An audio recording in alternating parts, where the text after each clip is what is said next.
المیہ یہ نہیں ہے کہ ہم سب چوہے ہیں، المیہ یہ ہے کہ ہم سب زمین پر گھومنے پھرنے والے یا آزادی سے کسی بھی جگہ آ جا سکنے والے چوہے نہیں ہیں، بلکہ لیبارٹری کی ڈائسیکٹنگ ٹیبل پر کیلے ٹھونک کر پیر باندھے ہوئے اور رسوں سے جسم باندھ کر لٹائے ہوئے وہ چوہے ہیں جن پر مسلسل تجربات کا عمل جاری ہے۔ نام نہاد جمہوریت کے نام پر اسٹیبلشمنٹ ہم پر وقتاً فوقتاً مختلف اقسام کے حکمران مسلط کرتی رہتی ہے۔ جب اس کا دل ایک سے بھر جاتا ہے تو وہ ہم پر دوسرا حکمران مسلط کر دیتی ہے، اور جب وہ باغی ہونے لگتا ہے تو وہ اسے اتار کر باہر پھینک دیتی ہے اور دوسرا حکمران لے آتی ہے۔ پہلے نواز شریف اور بے نظیر اپنی باریاں بتلا کرتے تھے، اور اب عمران خان فیکٹر بھی اس لائن میں ایک نئے فیکٹر کے طور پر شامل ہو گئے ہیں۔ 3.5 سال ہمیں جناب عمران خان کے حوالے کیا گیا،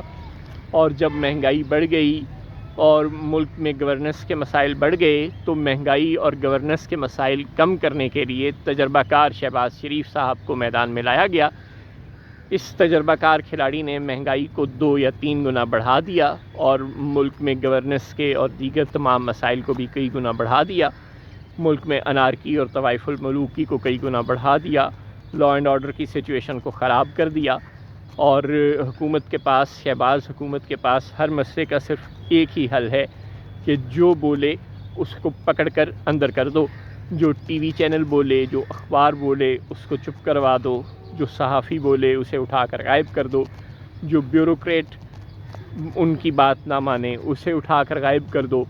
اور اگر کوئی سیاستدان ان کی بات نہ مانے تو اسے اٹھا کر غائب کر دو،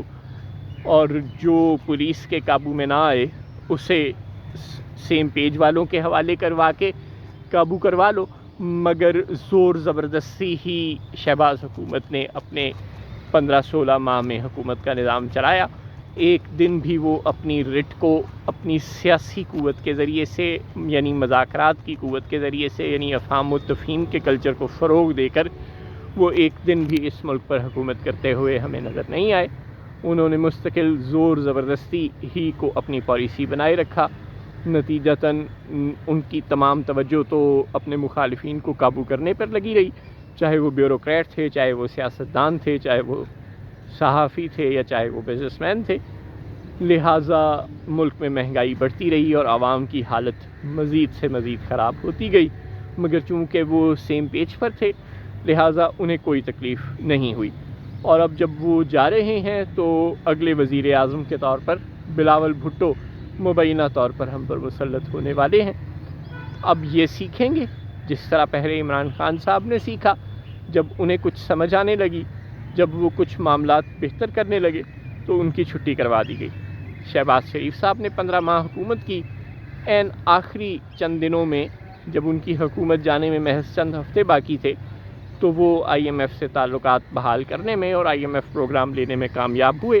ورنہ پہلے 15 مہینے تو انہوں نے صرف بگاڑ پیدا کیا، ان کے وزرائے خزانہ نے صرف بگاڑ پیدا کیا، آئی ایم ایف کو دھمکیاں لگائیں، دوست ممالک کو دھمکیاں لگائیں، جب دھمکیوں سے بات نہ بنی تو انہوں نے سب کے آگے ہاتھ پاؤں جوڑنے شروع کر دیے، اور کئی ماہ منتیں کی اور ناک رگڑا، اور بالآخر اب جب آئی ایم ایف پروگرام مل گیا، جب معیشت کی بحالی کے لیے شہباز شریف صاحب اور ان کے رفقا کچھ کام کرنا شروع ہو رہے ہیں تو ان کا ٹینیور ختم ہو گیا ہے، اور اب بلاول بھٹو صاحب یا کوئی بھی اور نئے صاحب ہم پر مسلط کر دیے جائیں گے۔ ایک مرتبہ پھر وہ ہمیں لیبارٹری کی ڈائسیکٹنگ ٹیبل پر لٹا دیں گے، ایک مرتبہ پھر وہ ہمیں چیرے پھاڑیں گے، پھر اس مہنگائی کو مزید 4 گنا بڑھائیں گے، پھر گورننس کے مسائل ملک میں مزید بڑھتے جائیں گے، پھر مخالفین کو زباں بندی کرنے کے لیے اسی طرح اٹھایا اور غائب کیا جاتا رہے گا، جیسے کہ عمران ریاض کے ساتھ اس وقت ہوا، یا جیسے کہ اعظم خان سے زبردستی بیان لیا گیا، یا جیسے کہ وہ تمام لوگ جو اس وقت پرویز خٹک اور جہانگیر ترین کے دائیں بائیں نظر آ رہے ہیں ان کی زبردستی وفاداریاں تبدیل کروائی گئیں۔ اسی طرح اب جب نئی حکومت آئے گی تو پھر جو لوگ اس کے خلاف بولیں گے ان کے ساتھ بھی یہی سلوک ہوگا، اور پھر جب وہ کچھ معاملات کو اپنے ہاتھ میں کرنے میں کامیاب ہو جائیں گے، انہیں چیزوں کی سمجھ آنا شروع ہو جائے گی تو ان کی چھٹی ہو جائے گی۔ لہذا عوام کو ریلیف ملنا تو ظاہر ہے اب آؤٹ آف کویسچن ہے. اب صرف یہ ہے کہ عوام پر اور کتنے مصیبتوں کے پہاڑ ہیں